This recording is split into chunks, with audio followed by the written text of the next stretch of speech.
നമസ്കാരം, ഫിനാൻഷ്യൽ ഗൈഡിലേക്ക് സ്വാഗതം. നമ്മളിപ്പോൾ ഉള്ളത് മുണ്ടക്കയം ശബരിമല റോഡിൽ ആനക്കുളം ബസ് സ്റ്റോപ്പിലാണ്. നമ്മളിപ്പോൾ പോകുന്നത് എങ്ങോട്ടാണെന്ന് ചോദിച്ചാൽ വനറാണി ഷാപ്പ്, അതായത് കോരുത്തോടുള്ള വനറാണി ഷാപ്പിലേക്കാണ് പോകുന്നത്. നമ്മൾ ഈ പോകുന്ന വഴിക്ക് ഈ ആനക്കുളം ബസ് സ്റ്റോപ്പിൽ എത്തിക്കഴിഞ്ഞപ്പം ഏതാണ്ട് മുണ്ടക്കയത്തു നിന്ന് 14 കിലോമീറ്റർ ഉണ്ട് കോരുത്തോട് വരെ. രണ്ട് വശത്തും ഇടതൂർന്ന തേക്കിൻ കാടുകളാണ്. ഫോറസ്റ്റ് ഡിപ്പാർട്ട്മെന്റ് പമ്പ ഫോറസ്റ്റ് ഡിവിഷന്റെ കീഴിലാണ് ഈ ഏരിയ വരുന്നത്. നല്ല വഴി, മറ്റ് ഗട്ടറോ മറ്റ് ബുദ്ധിമുട്ടുകളോ ഒന്നുമില്ലാത്ത കൃത്യമായി സൈൻ ബോർഡുകളും ഒക്കെയുള്ള നല്ല വഴി. ഒരു വൺ ഡേ ട്രിപ്പിന് പോകാൻ ആഗ്രഹിക്കുന്നവർക്ക് തീർച്ചയായിട്ടും സെലക്ട് ചെയ്യാൻ പറ്റുന്ന ഒരു നല്ല ഡെസ്റ്റിനേഷനാണ് ഈ കോരുത്തോട്, മുണ്ടക്കയം കോരുത്തോട് റോഡും. അതുകൂടാതെ ഈ നമ്മളിപ്പോൾ പോകുന്ന ആ ഒരു ഫുഡ് സ്പോട്ട് നമ്മുടെ വനറാണി ഷാപ്പും. ഇപ്പം നമ്മൾ ആനക്കുളത്താണുള്ളത്. മുണ്ടക്കയത്തു നിന്ന് നമ്മൾ കയറി വന്നു, ആനക്കുളം വരെയായി. ഇനി ആനക്കുളത്തു നിന്ന് ഒരു 10-12 കിലോമീറ്റർ കൂടെയുണ്ട് കോരുത്തോട് വരെ. നമുക്കൊന്ന് പോയിട്ട് വരാം.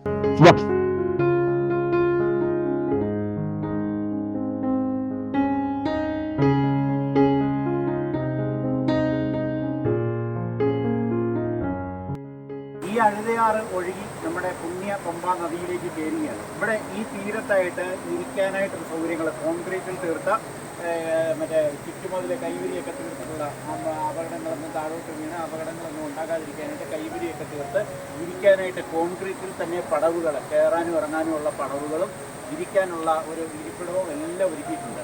അപ്പം ഇവിടെ വനറാണിയിൽ വരുന്നവർക്ക് ഫുഡ് ഒക്കെ കഴിച്ച് ഒന്ന് വിശ്രമിക്കണമെന്നുണ്ടെങ്കിൽ എല്ലാ അർത്ഥത്തിലും ഇവിടെ വന്നിരുന്ന എല്ലാ നേരം പോക്കിനുള്ളൊരു അവസരവും കൂടിയുണ്ട്. കുറേ നേരം നദിയൊക്കെ കണ്ട് ഇവിടെ നല്ല നുരഞ്ഞ് ഒഴുകുന്ന അഴുതയാറും കണ്ട് ഇവിടെ കുറച്ച് നേരം ഇരുന്ന് വിശ്രമിച്ചിട്ടുണ്ടാവും. നേരത്തെ നമ്മൾ അഴുതയാറിൻ്റെ കരയ്ക്ക് ഒന്ന് കണ്ടായിരുന്നു. ഇപ്പം ഞങ്ങൾ വെള്ളത്തിലോട്ട് ഇറങ്ങിയപ്പോൾ ഇവിടെ നാട്ടുകാരായ 2 പേരെ കാണാനിടയായി. ഒന്ന് സിജോയുടെ ഫ്രണ്ട് ജെയ്സൺ. ഇവരെ 2 പേരെ ഞങ്ങൾ കാണാനിടയായി. നമസ്കാരം. അപ്പോൾ രണ്ടുപേരെ അവരിവിടെ പറമ്പിൽ ഓരോ പരിപാടിയൊക്കെ ആയിട്ട് നിൽക്കുകയാണ്. ഞങ്ങളിവിടെ ഇറങ്ങിയപ്പോൾ ഇവരെന്താ ഏതാന്നൊക്കെ അന്വേഷിച്ചു. അങ്ങനെ ഞങ്ങൾ കണ്ടുമുട്ടി. അപ്പം ഈ സമയത്ത് ഇപ്പം മഴയൊക്കെ കഴിയുമ്പോൾ നന്നായിട്ട് ഒതുക്കായി അല്ലേ. ഇവിടെ ഇപ്പോൾ പ്രദേശത്തിൻ്റെ ഒരു പ്രത്യേകത ടൈഗർ റിസർവാണ്. ഈ കാണുന്നത് പെരിയാർ ടൈഗർ റിസർവാണ് കേട്ടോ. വനമേഖലയാണ്, പെരിയാർ കടുവാ സങ്കേതമാണ്. അപ്പോൾ അതിൻ്റെ ഭാഗമായിട്ടാണ്, അപ്പോൾ ആ ഭാഗത്തുള്ള അഴുതയാറിൻ്റെ ഒരു ഭാഗത്താണ് ഞങ്ങൾ ഇറങ്ങിയിരിക്കുന്നത്.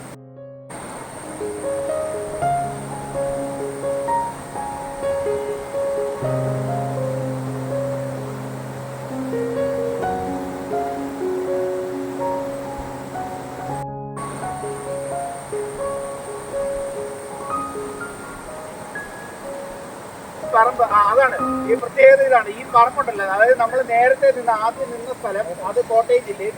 ഇപ്പം നമ്മൾ നിൽക്കുന്ന ഭാഗം, അതായത് ഒരു 2 മീറ്റർ ഇപ്പുറത്ത്, അത് ഇടുക്കി ജില്ലയാണ്. ആ ഇടുക്കി ജില്ലയിലാണ് പെരിയാർ കടുവാ സങ്കേതം സ്ഥിതി ചെയ്യുന്നത്. അങ്ങനെ നമ്മൾ മുണ്ടക്കയത്ത് നിന്ന് 14 കിലോമീറ്റർ സഞ്ചരിച്ച് നമ്മുടെ പ്രകൃതി ഭംഗിയൊക്കെ ആസ്വദിച്ച് വനത്തിനിടയ്ക്കൂടെയും തേക്ക് കാടിനിടയ്ക്കൂടെയൊക്കെ സഞ്ചരിച്ച് നമ്മൾ വനറാണി മാതൃകാ കള്ള് ഷാപ്പിന് മുമ്പിൽ എത്തിയിരിക്കുകയാണ്.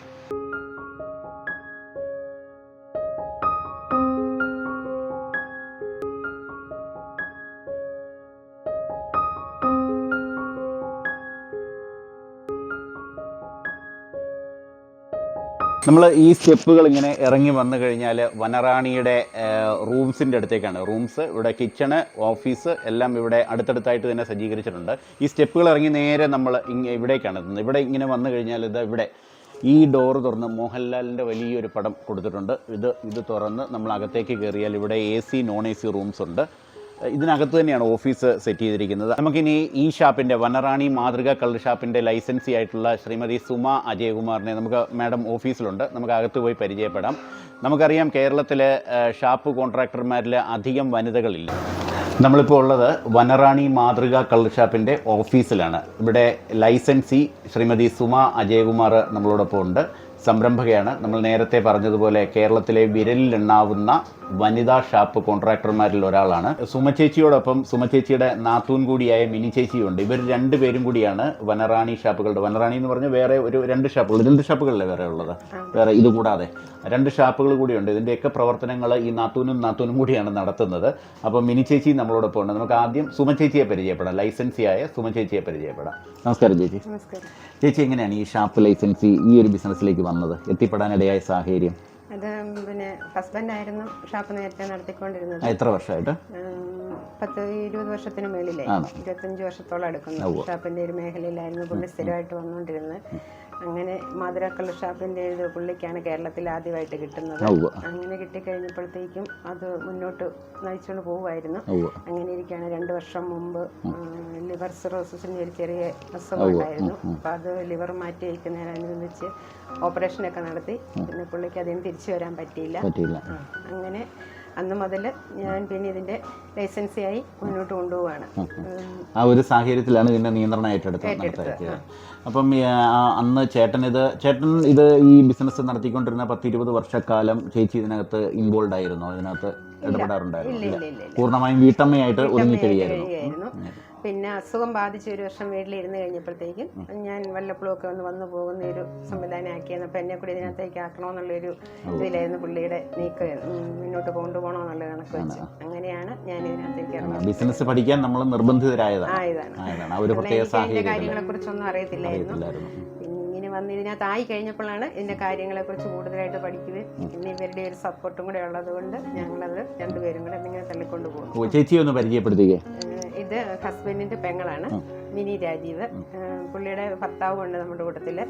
ഞങ്ങൾക്ക് വരിക്കാനിയിലൊരു ഷാപ്പുണ്ട്, തറവാടെന്ന് പറയുന്നത്. പുള്ളിയാണ് അവിടുത്തെ കാര്യങ്ങൾ നടത്തുന്നത്. ഞങ്ങളിവിടെ കോരത്തോട് ഫാമിലി ഒക്കെ ഉള്ളത് കൊണ്ട് ഞങ്ങൾ രണ്ടും കൂടെ ഇങ്ങോട്ടങ്ങ് പോകുന്നു. ഇപ്പൊ നിലവിൽ വനറാണിക്ക് എത്ര ഷാപ്പുകളുണ്ട്? ഇപ്പൊ ആകെ 3 ഷാപ്പുണ്ട്. 3 അത് എവിടെയൊക്കെയാണ്? ഒന്ന് കോസടി, ഒന്ന് കോരത്തോട്. കോസടി ഇവിടെ അടുത്ത് തന്നെയല്ലേ? അതെ, ഇതിന്റെ മേളിലാണ്. പിന്നെ 5-6 കിലോമീറ്റർ അകലെയാണ്. പിന്നെ ഒരെണ്ണം മുണ്ടക്കയം, പിന്നെ ഇത് പമ്പിന്റെ അടുത്ത് തറവാട്.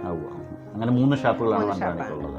ചേച്ചി ഈ ബിസിനസ്സിലേക്ക് എത്തിക്കഴിഞ്ഞപ്പം ചേച്ചിക്ക് എങ്ങനെ തോന്നുന്നു? മറ്റ് ബിസിനസ്സുകളെ അപേക്ഷിച്ച് ഷാപ്പ് എന്ന് പറയുമ്പോൾ പണ്ട് കാലം മുതൽ തന്നെ പുരുഷന്മാരുടെ ഒരു മേധാവിത്വം ഉണ്ടായിരുന്നു. വരുന്ന കസ്റ്റമേഴ്സ് ആണെങ്കിലും ബിസിനസ് നടത്തുന്നവരാണെങ്കിലും അവരുടെ ഒരു മേധാവിത്വം ഉണ്ടായിരുന്ന ഒരു രംഗത്തേക്ക് ചേച്ചി ഒരു 2 വർഷത്തിനുള്ളിൽ ഒരു പ്രത്യേക സാഹചര്യത്തിൽ കടന്നു വരേണ്ടി വന്നു കഴിഞ്ഞപ്പോൾ എന്ത് തോന്നുന്നു?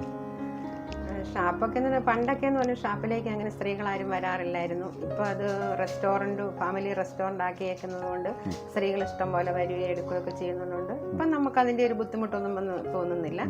നേരത്തെ ഷാപ്പ് വെച്ച് നമുക്ക് ഷാപ്പിലേക്ക് അങ്ങനെ സ്ത്രീകൾ വരാത്തതുകൊണ്ട് അങ്ങനെ നമുക്കതൊരു ഇപ്പോൾ അങ്ങനെയുള്ള കുഴപ്പങ്ങളൊന്നുമില്ല. ഇപ്പോൾ ഫാമിലിയൊക്കെ ഇഷ്ടംപോലെ വരുന്നതുകൊണ്ട് ഞങ്ങൾക്ക് എന്നും വന്ന് പോകുന്നുണ്ടോ അല്ലെ ഇത് നടത്തിക്കൊണ്ട് പോകുന്നുണ്ടോ അങ്ങനെയുള്ള ബുദ്ധിമുട്ടുകൾ. നമുക്ക് ഇവിടെ തന്നെ ഒരു കുടുംബാന്തരീക്ഷം ഉണ്ട്, സ്ത്രീകളും കുട്ടികളും ഒക്കെ ഇടയ്ക്ക് വന്ന് പോകുന്നുണ്ട്. ഇഷ്ടംപോലെയാണ് ഞങ്ങൾക്ക് ഫാമിലി. ഞായറാഴ്ച ദിവസം ഫുള്ളായിട്ട് ഫാമിലിയാണ്. ഷാപ്പ് നടത്തിക്കൊണ്ട് പോകുമ്പോൾ ഉണ്ടാകുന്ന വെല്ലുവിളികൾ അങ്ങനെ എന്താ? ഷാപ്പ് നടത്തിക്കൊണ്ട് പോകുന്ന പറഞ്ഞാൽ അത് ഭയങ്കര റിസ്ക് പിടിച്ച പരിപാടിയാണ്. പുതിയ അബ്കാരി നയം സർക്കാർ കൊണ്ടുവരുവാണ്. അപ്പം 3 സ്റ്റാർ ഹോട്ടലുകൾക്ക് അവരുടെ കോമ്പൗണ്ടിലുള്ള പന ചെത്തി അവരുടെ ഗസ്റ്റുകൾക്ക് മാത്രം സെർവ് ചെയ്യാനായിട്ട് ഒരു അനുമതി കൊടുക്കാൻ ആലോചിക്കുന്നുണ്ട്. തീരുമാനമായിട്ടില്ല, ആലോചിക്കുന്നുണ്ട്. അപ്പം അതിനെ ഒരു ഷാപ്പ് കോൺട്രാക്ടർ എന്ന നിലയ്ക്ക് എങ്ങനെ കാണുന്നു? കാര്യങ്ങളൊക്കെ ഏതാണോ അത് സർക്കാരിന്റെ ഒരു തീരുമാനം അനുസരിച്ച് വരുന്ന അതിനോട് യോജിച്ചു പോകും. നമുക്കായിട്ട് പ്രത്യേകിച്ച് അതിനൊരു തീരുമാനം എടുക്കാൻ പറ്റുന്ന കാര്യങ്ങളല്ലല്ലോ, അതിനോട് യോജിച്ചു പോകും. ഒരു വനിതാ സംരംഭക എന്ന നിലയിൽ ഒരു വലിയ നേട്ടമായിട്ട് കരുതുന്ന ഒരു കാര്യം എന്താണ്? 2 വർഷമായിട്ടുള്ള രംഗത്തേക്ക് വന്നിട്ടുള്ളത്, എന്നാലും ഒരു വനിതാ സംരംഭക എന്ന നിലയിൽ ഒരു ആത്മവിശ്വാസം നൽകുന്ന ഒരു ഘടകം എന്താണ്? ഇതുപോലെയുള്ള ഒരു സ്ഥാനം എന്നൊക്കെ പറഞ്ഞു കഴിഞ്ഞാൽ അപ്പൊ പറഞ്ഞല്ലോ ഇവിടെ ഒരു 50-ലേറെ ജോലിക്കാരുണ്ടെന്ന് പറഞ്ഞല്ലോ. അപ്പൊ തന്നെയല്ല ഈ ഒരു മേഖല എന്ന് പറയുമ്പോൾ സാധാരണ ഒരു സ്ത്രീകൾ കടന്നു വരാനായിട്ട് മടിക്കുന്ന ഒരു മേഖലയും കൂടെയാണ്. ഇതിപ്പോ ഈ പറഞ്ഞതുപോലെ ഇതൊരു 25 വർഷത്തിന് മേളിലായി എന്റെ സഹോദരൻ നടത്തിക്കൊണ്ട് പോകുന്നതാണ്. ഞങ്ങൾ ഇവിടെ വന്നിട്ട് പോലും വിരലിലെണ്ണാവുന്ന തവണ പോലും ഈ സ്ഥാപനത്തിൽ വന്നിട്ടുള്ളവരല്ല ഞങ്ങളെ സംബന്ധിച്ചെന്ന് പറയുന്നത്. വീടും വീട്ടുകാര്യം കൊണ്ട് കഴിഞ്ഞിട്ടുള്ളവരാണ്. ഇപ്പൊ ഞങ്ങളുടെ ഭാര്യ ആണെങ്കിലും അങ്ങനെയൊക്കെ തന്നെയാണ് പോയിക്കൊണ്ടിരുന്നത്. ഇനിയിപ്പോ ഒരു പ്രത്യേക സാഹചര്യം വന്നപ്പോഴാണ് ഇതിനകത്തോട്ട് കൂടുതൽ വരാനായിട്ടും നിർബന്ധിതരായി എന്ന് വേണമെങ്കിൽ പറയാം. അങ്ങനെയാണ് ഇതിലോട്ട് വന്നത്. അപ്പൊ അതുകൊണ്ടുള്ള ഒരു നേട്ടം അല്ലെങ്കിൽ അത് എങ്ങനെയാ നോക്കി കാണുന്നു എന്നൊക്കെ ചോദിച്ചു തന്നാൽ ഏതൊരു കാര്യമാണെന്ന് പറഞ്ഞു തന്നാലും ആവശ്യത്തിനനുസരിച്ച് മാറാനായിട്ട് നമ്മൾ ശീലിക്കുകയും കൂടെ വേണമല്ലോ. അപ്പൊ അങ്ങനെ പോകുന്നതാണ്. പിന്നെ പുള്ളിക്ക് എന്റെ സഹോദരനെ സംബന്ധിച്ച് ഈ ഒരു പ്രസ്ഥാനം എന്ന് പറയുന്നത് നിങ്ങൾ ചോദിച്ച പോലെ ഇത് കുടുംബമായിട്ട് വന്ന് ഭക്ഷണം കഴിക്കുന്നതുകൊണ്ട് സ്വന്തം കുടുംബം പോലെ കണ്ടു നടന്നിരുന്നതാണ്. അപ്പൊ അത് പെട്ടെന്ന് കൈവിട്ട് കളയാനായിട്ട് അല്ലെങ്കിൽ അങ്ങനെ ഒരു ഇതിലോട്ട് പോകാനായിട്ട് ഞങ്ങൾ താല്പര്യപ്പെടുന്നില്ല. അതുകൊണ്ട് തന്നെയാണ് ഞങ്ങളിപ്പോ സ്ത്രീകളാണെങ്കിലും ഈ ഒരു മേഖലയിലോട്ട് കടന്നു വന്നത് കൊണ്ടുപോകാനായിട്ട് ശ്രമിക്കുന്നത്. വർഷമായിട്ട് ഈ ഷാപ്പ് ഏറ്റെടുത്ത് 3 ഷാപ്പുകൾ നടത്തുന്നുണ്ട്. ഈ ഒരു അനുഭവത്തിൽ വനിതാ സംരംഭകർ ഇപ്പം വനിതകൾ സാധാരണ നേരത്തെ ചേച്ചി പറഞ്ഞതുപോലെ സ്ത്രീകൾ സാധാരണ കടന്നു വരാൻ ആഗ്രഹിക്കാത്ത ഒരു മേഖലയാണ് ഷാപ്പിൻ്റെ ഒരു മേഖല. അത് ഒരു പല കാരണങ്ങൾ കൊണ്ടാവാം. എന്നാൽ ചേച്ചിയുടെ ഒരു അനുഭവത്തിൽ ഈ ഒരു മേഖലയിൽ മറ്റ് മേഖലകളിൽ എന്ന പോലെ വനിതകൾ കടന്നു വരണം എന്നാണോ ചേച്ചിയുടെ ആഗ്രഹം? ആഗ്രഹമുണ്ട്. കടന്നു വരുന്നത് നല്ലതാണല്ലോ. നമുക്ക് എപ്പോഴും അല്ലേ സ്ത്രീകൾ എപ്പോഴും പുറകിലോട്ട് തള്ളിപ്പെടുന്ന ഒരു അവസ്ഥയായിരുന്നല്ലോ. ഇപ്പം അങ്ങനെയല്ലല്ലോ. ഇപ്പം എല്ലാവരും മുന്നിട്ട് സ്ത്രീകളാണെങ്കിലും ഓരോരോ കാര്യങ്ങൾക്ക് ഇറങ്ങുന്നുള്ളതുകൊണ്ട് ഇതിനകത്ത് ഇറങ്ങി നമ്മൾ അതിന്റെ കാര്യങ്ങൾ പഠിച്ചു വന്നാൽ നമുക്ക് മുന്നോട്ട് കൊണ്ടുപോകാന്നുള്ളൊരു ധൈര്യമുണ്ട്. കാരണം പണ്ടത്തെ ഷാപ്പിൽ വിലല്ല ഇപ്പൊ ഷാപ്പിൽ പോകുന്നത്, ധാരണ മാറി. അതുകൊണ്ട് അങ്ങനെ മുന്നോട്ട് സ്ത്രീകൾ ഇറങ്ങി വന്നാൽ അത് ഇച്ചിരി കൂടെ മെച്ചപ്പെടുത്തി കൊണ്ടുപോകാനായിട്ടും ഒക്കെ പറ്റുമെന്നുള്ളതാണ് ഞങ്ങളുടെ ഒരു വിശ്വാസം.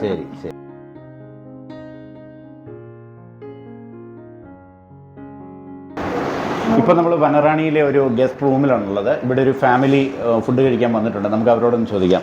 നിങ്ങളുടെ സ്ഥിരം വരാറുണ്ടോ? വരാറുണ്ട്. ഇവിടെ വന്നു കഴിയുമ്പോൾ ആദ്യം ഏതെല്ലാം പിടുത്തം വീഴുന്നത്? കൂന്തൽ. ചെമ്മീൻ. അത് ശരി. എവിടുന്നാണ് വരുന്നത്? ചിറ്റാറ്. കിഴക്കുന്ന. അത് ശരി. ഫുഡ് കഴിക്കാൻ വേണ്ടി വരുന്നതാണോ അതോ ഈ വഴിക്ക് ഫുഡ് കഴിക്കാൻ വേണ്ടി ഇത്രയും ദൂരം സഞ്ചരിച്ച് ഇവിടെ വരാറുണ്ട്? അത് ശരി. വനറാണി മാതൃക കള്ള് ഷാപ്പിലെ ഡൈനിങ്ങിലാണ് ഇപ്പോൾ നമുക്കുള്ളത്. ഇവിടെ ഒരു 6 മുറികളുണ്ട്. 6 മുറികളിലായിട്ട് AC-യും നോൺ AC-യുമായിട്ട് 50-ലധികം ഇരിപ്പിടങ്ങളുണ്ട്. നമുക്കത് ഓരോന്നായിട്ട് ഒന്ന് കണ്ടുവരാം. ചിലതിലൊക്കെ ഗസ്റ്റ് ഉണ്ട്. അപ്പം ഗസ്റ്റ് ഉള്ളത് ഒഴിവാക്കി ഗസ്റ്റ് ഇല്ലാത്ത ഭാഗം നമുക്കൊന്ന് കണ്ടുവരാം. ഇത് ഇവിടുത്തെ ഒരു AC റൂമാണ്. ഇവിടെ ഇപ്പം ഞാൻ കാണുന്നത് 4 കസേരകൾ, 4 ഇരിപ്പിടങ്ങളുണ്ട്. ചേച്ചി, ഇതുപോലത്തെ എത്ര മുറികളും എത്ര ഇരിപ്പിടങ്ങളുമാണ് നമുക്കുള്ളത് മൊത്തത്തിൽ? ചെറിയ റൂമുകൾ AC 4 എണ്ണം ഉണ്ട്. അതിനകത്തൊരു 18 പേരോളം കയറുന്ന. 18 പേരോളം. അപ്പം നമുക്ക് മൊത്തത്തിൽ ഈ ഒരു ബിൽഡിങ്ങിനകത്ത് തന്നെ എത്ര 50-ലധികം സീറ്റുകളുണ്ട് അല്ലേ? AC നോൺ AC കൂടി ആയിട്ട്. ഇപ്പം നമ്മളുള്ളത് വനറാണിയിലെ AC റൂമിലാണ്. AC റൂം വളരെ വിശാലമായ AC റൂമാണ്. ഇവിടെ 1, 3, 3, 2, 5, 2, 7, 9 സീറ്റുകൾ, 2 ടേബിൾ, 9 സീറ്റുകൾ സെറ്റ് ചെയ്തിട്ടുണ്ട്. ഇനി അത്യാവശ്യം 1-2 പേര് അധികം വന്നാൽ അവർക്ക് കൊടുക്കാനായിട്ട് മറ്റ് കസേരകളുടെ സ്റ്റാൻഡ് ബൈ ആയിട്ട് സെറ്റ് ചെയ്തിട്ടുണ്ട്. മറ്റൊരു കാര്യം ശ്രദ്ധിച്ചത്, ഇവിടെ ഭക്ഷണം കഴിഞ്ഞവർക്ക് മറ്റുള്ളവർ കൂടെ വന്നവർ കഴിച്ചിട്ട് വരുമ്പോഴത്തേനും ഒന്ന് വിശ്രമിക്കാൻ, അല്ലെങ്കിൽ കുട്ടികൾ വല്ലതും ഉണ്ടെങ്കിൽ കുട്ടികളെ ജസ്റ്റ് ഒന്ന് കിടത്തി ഉറക്കാനും ഒക്കെയുള്ളൊരു സൗകര്യമായിട്ട് അതിവിടെ സജ്ജീകരിച്ചിട്ടുണ്ട്. ഒരു വീട് നമ്മൾ പണിയുമ്പോൾ ഒരു വീട്ടിലേക്ക് നമ്മൾ എന്തൊക്കെ പ്ലാനിങ് നടത്താറുണ്ടോ ആ രീതിയിലുള്ളൊരു പ്ലാനിങ് ആണ് ഈ വിശാലമായ AC മുറിയിൽ ഒരുക്കിയിട്ടുള്ളത്.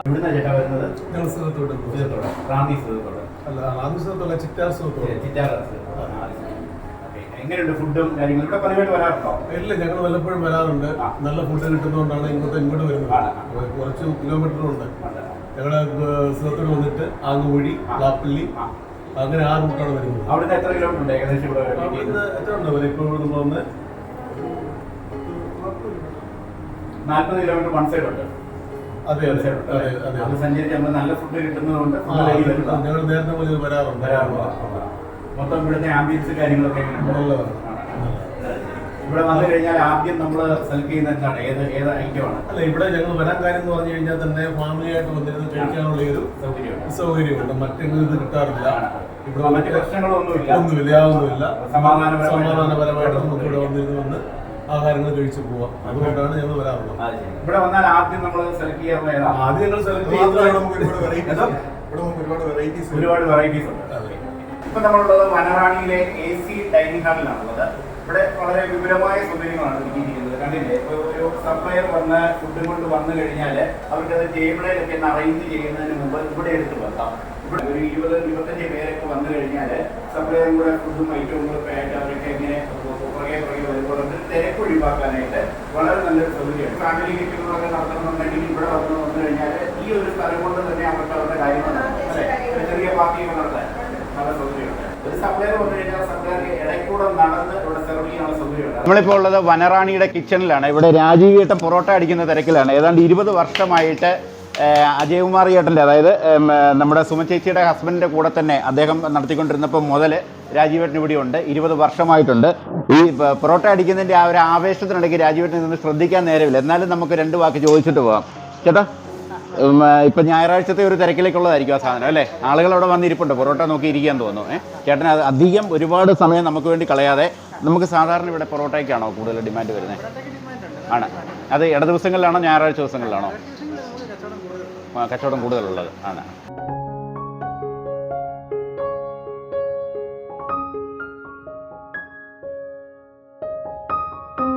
ചേട്ടാ ഇത് തന്നെ ഉണ്ടാക്കുന്നത് chicken fried rice. Chicken fried rice. ഇത് അന്നേരം ഓർഡർ വരുന്നതിനനുസരിച്ച് ഉണ്ടാക്കുക അല്ലേ? നമ്മൾ നേരത്തെ ഉണ്ടാക്കി വെച്ച് തണുപ്പിക്കുന്ന പരിപാടിയില്ല ആണ്, അന്നേരം ഉണ്ടാക്കുക. ചേട്ടൻ ഈ തിരക്ക് കണ്ടാലേ അറിയാം, ചേട്ടൻ പാഞ്ഞ് നിൽക്കുകയാണ്. നമ്മളിപ്പോൾ ഉള്ളത് വനറാണിയുടെ വളരെ വലിയൊരു ഡൈനിങ് സംവിധാനത്തിലാണ്. ഇവിടെ ഒരു നീളൻ വരാന്തയുടെ ഒരു വശത്തായിട്ട് 5 റൂമുകളാണ്, 5 വളരെ വലിയ റൂമുകളാണ് സെറ്റ് ചെയ്തിരിക്കുന്നത്. ഓരോന്നിലും ഒരു 6-7 പേർക്ക്, ഒരു 10 പേര് വരെ ഇരിക്കാം. അതിനുള്ള സൗകര്യങ്ങൾ ഇവിടെ ഓരോ റൂമിലും ഉണ്ട്. അങ്ങനെ വന്നു കഴിഞ്ഞാൽ ഒരു 40 പേരെ 50 പേരെ അടുത്ത് ഗസ്റ്റിനെ ഇവിടെ തന്നെ അക്കോമഡേറ്റ് ചെയ്യാൻ കഴിയും. റൂമിന്റെ സൗകര്യങ്ങളാണ് ഈ പറഞ്ഞത്. ഒരറ്റത്തു നിന്ന് തുടങ്ങി മറ്റേ അറ്റം വരെ ഒരു വലിയ ഇടനാഴിയാണ്. ഇടനാഴിയുടെ ഒരു വശത്തായിട്ട് ഇത്രയധികം റൂമുകളുണ്ട്. ഓരോ റൂമിലും 10 ഗസ്റ്റുകൾക്ക് വീതം വന്നിരുന്ന് ഫുഡ് കഴിച്ച് പോകാനുള്ള സൗകര്യമുണ്ട്. ഇപ്പം വനറാണിയുടെ ലോക്കൽ ഷാപ്പിലാണുള്ളത്. ഇവിടെ നമുക്ക് നമ്മുടെ കൂടെ ഇതിന്റെ ചുമതലക്കാരായിട്ടുള്ള പ്രദീപ് ചേട്ടനുണ്ട്, രാഹുലും അരുണുമുണ്ട്. ഇവർ 2 പേരുമുണ്ട്. ഇപ്പം ഞങ്ങൾ വന്ന സമയത്ത് ഇവിടെ ലോക്കൽ ഷാപ്പിൽ അത്യാവശ്യം ആളുകൾ ചെറുതായിട്ട് ഒരെണ്ണം അടിക്കാനും ഫുഡ് കഴിക്കാനൊക്കെ ആയിട്ട് വന്നിട്ടുണ്ടായിരുന്നു. ഞങ്ങൾ മൊത്തത്തിലൊന്ന് കറങ്ങി തിരിഞ്ഞ് ഇവിടെ വന്നപ്പോഴത്തേന് അവരൊക്കെ പോയിട്ടുണ്ട്. ഇനി ഇപ്പോൾ വൈകുന്നേരമാണ് ലോക്കൽ ഷാപ്പിൽ ഒരു തിരക്കുണ്ടാകാൻ സാധ്യതയുള്ളത്. സൺഡേ ആയതുകൊണ്ട് ഇടയ്ക്ക് ഞാൻ പലരും വരുമോ എന്നറിയില്ല. ചേട്ടൻ സ്റ്റോറിലാണ് അല്ലേ? ചേട്ടൻ കുഞ്ഞുമൻ ചേട്ടനാണ് ഇവിടുത്തെ ഈ സ്റ്റോർ കൈകാര്യം ചെയ്യുന്നത്. അതായത് സ്റ്റോറ് സ്ട്രോങ് ആണെങ്കിൽ മാത്രമേ ഏതൊരു പ്രസ്ഥാനവും മുന്നോട്ട് ഭംഗിയായിട്ട് പോകുള്ളൂ. ആ സ്റ്റോറിന്റെ കാവൽക്കാരനാണ് കുഞ്ഞുമോൻ ചേട്ടൻ. അതാണ് സ്റ്റോറിൽ എപ്പോഴും സ്റ്റോക്ക് ഉണ്ടായിരിക്കണം. കൂടുതൽ വിശേഷങ്ങൾ അറിയാനും നാട്ടിലെ വിശേഷങ്ങളൊക്കെ അറിയാനൊക്കെ ചായക്കടയിലും ലോക്കൽ കള്ളിക്കാട്ടിലും ഒക്കെ ചെല്ലുന്ന ആളുകളുണ്ട് അല്ലേ? എല്ലാ ചർച്ചകളും എല്ലാ ചർച്ചകളും ഇവിടെ സമയം അല്ലേ? ഇന്നലെ ബഫർ വിഷയമായിട്ട് ബന്ധപ്പെട്ടുകൊണ്ടൊരു ചർച്ച ഇപ്പോൾ കുറച്ച് മുമ്പ് ഇന്നത്തെ വിഷയം അത് നിസ്സാര കളികളല്ല ഇവിടെ നടക്കുന്നത്. ഇവിടെ നടക്കുന്നത് വലിയ വലിയ ചർച്ചകളാണ്. ബഫർ സോണാണ് ഇപ്പോൾ ചർച്ച ചെയ്യുന്നത് കേട്ടോ.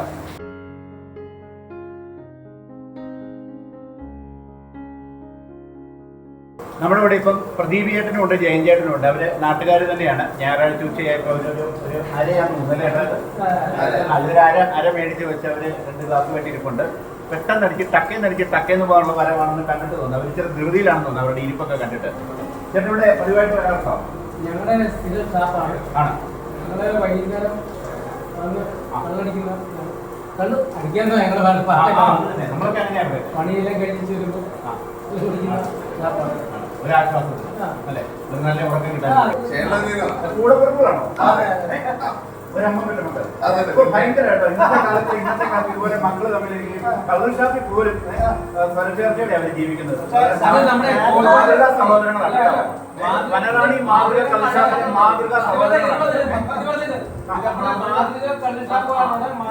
അതെ വനറാണി മാതൃക കള്ളുഷാപ്പിലെ മാതൃകാ സഹോദരങ്ങൾ.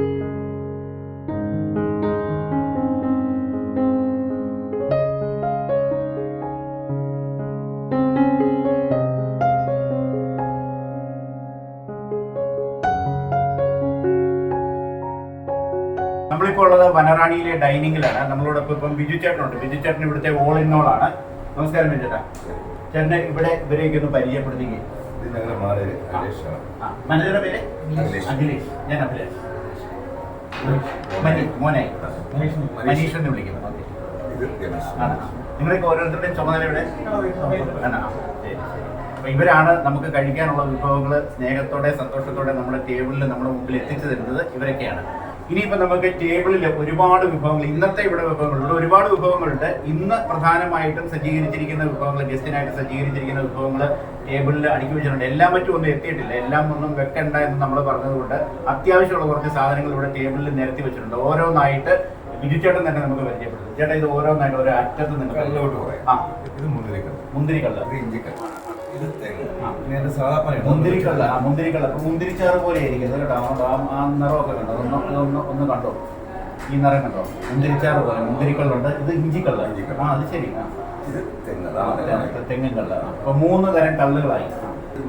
കൂടി മിക്സ് ചെയ്തിട്ട് നമ്മുടെ തന്നെ നമ്മൾ തന്നെ ഇറച്ചി അതിനോട് മിക്സ് ചെയ്യണം. അത് ശരി. അപ്പൊ വയറിന് ഒക്കെ ഒരു സുഖം കിട്ടും, ഒരു സന്തോഷം അല്ലേ?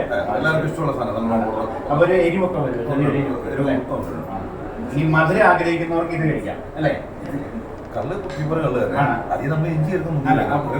തീർത്തും മധുരം ആഗ്രഹിക്കുന്നവർക്ക് ഇത് കഴിക്കാം അല്ലേ? അപ്പൊ തെങ്ങുകളും ഉണ്ട്. കാരണം ചെറുതായിട്ടൊന്നൊരു ചെറിയൊരു സുഖമൊക്കെ കിട്ടണേ ഇപ്പുറത്തെ തെങ്ങുകളും ഉണ്ട്. ഇനി ഇതൊക്കെ ഒന്ന് വിളിക്കാം. ഭക്ഷണമായിട്ട് നമുക്കിപ്പോൾ വെച്ചേക്കുന്നത് പൊറോട്ട, ബിരിയാണി, കള്ളപ്പം, കപ്പ, ചപ്പാത്തി ഉണ്ട്, മുട്ടുപൊറോട്ട ഉണ്ട്. എല്ലാം സാധനം വെക്കണം. ഇത് വെച്ചപ്പോൾ തന്നെ ടേബിൾ നിറഞ്ഞു. കൂന്തൽ റോസ്റ്റ്, കൂന്തൽ ചെമ്മീൻ ഫ്രൈ, ചട്ടിമീൻ ചട്ടിമീൻ കറി പറ്റയാണ്. ഈ വലിയ ബിഗ് പീസിൻ്റെ ചെറിയ ചട്ടിമീൻ നമ്മുടെ വെറൈറ്റിയാണ് ഇവിടെ കൊടുക്കുന്നത്. ഇത് മുയൽ, താറാവ്. മുയലിനൊക്കെ നമുക്ക് ഇവിടെ ഒരുപാട് മുയൽ നമുക്ക് മുയലും താറാവും താറാവും ഓരോ വീടുകളിൽ നമുക്ക് കൊടുത്തരും. ആണോ? ആ ശരി.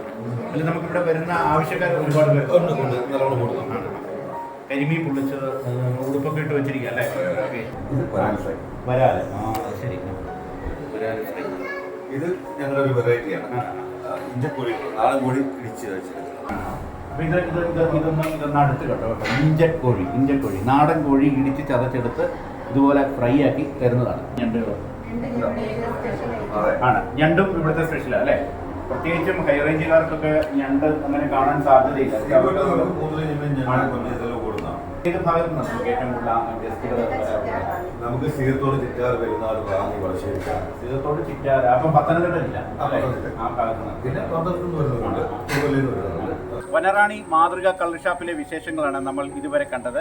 നേരത്തെ പറഞ്ഞതുപോലെ, നമ്മൾ ആമുഖത്തിൽ പറഞ്ഞതുപോലെ തന്നെ അവിസ്മരണീയമായ ഒരു യാത്രാനുഭവമാണ് ഈ ഒരു എപ്പിസോഡ് ചെയ്യാനുള്ള യാത്രയിൽ ഞങ്ങൾക്ക് ലഭിച്ചത്. മുണ്ടക്കയത്ത് നിന്നും കോഴിക്കോട് വരെ ഏതാണ്ട് 14 കിലോമീറ്റർ. ആ യാത്രയിൽ ഇരുവശങ്ങളിലും ഇടതൂർന്ന് നിൽക്കുന്ന തേക്കിൻകാടിനിടയിലൂടെ മറ്റ് പ്രകൃതി രമണീയമായ കാഴ്ചകൾ കണ്ട്, അഴുതയാറ് കണ്ട്, എല്ലാ തരത്തിലും മനോഹരമായ ഒരു യാത്രാനുഭവമാണ്. ഒരു വൺ ഡേ ട്രിപ്പ് പ്ലാൻ ചെയ്യുന്നവർക്ക് ഒരു മസ്റ്റ് സീ ഡെസ്റ്റിനേഷൻ എന്ന് ഫിനാൻഷ്യൽ ഗൈഡ് സജസ്റ്റ് ചെയ്യുന്ന ഒരു ഫുഡ് സ്പോട്ട് കൂടിയാണ് വനറാണി മാതൃക കള്ളുഷാപ്പ്. മറ്റൊരു വിഷയവുമായി അടുത്ത എപ്പിസോഡിൽ കാണുന്നതുവരെ നന്ദി, നമസ്കാരം.